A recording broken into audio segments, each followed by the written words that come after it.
आज भारतीय जनता पार्टी राज्यसभा प्रार्थी हिसाब रे घोषणा कले मैडम ममता महंतर ना यहाँ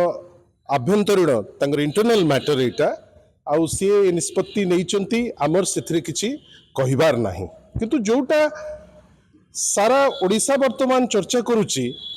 जे भारतीय जनता पार्टी जे प्रोक्लेम करुच्ची जे विश्वर सबुठारु बड़ पार्टी केते विकल अवस्था अच्छी सी केते विकल आपण विभिन्न जगारू जो माने प्रार्थी अच्छंती जो माने जीति जाइचंती आपण गोटे पटे कहउचंती आपण विश्व सबुठारु बड़ पार्टी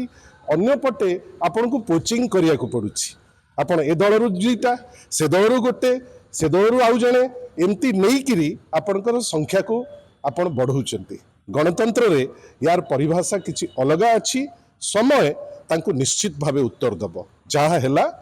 सेटा तो गोटे इंटरनल मैटर हिसाब रे से तांकर डिसीजन लेले किंतु ए डिसीजन पछाड़े लोके याको ग्रहण करि परिबेनी से लोक हिसाब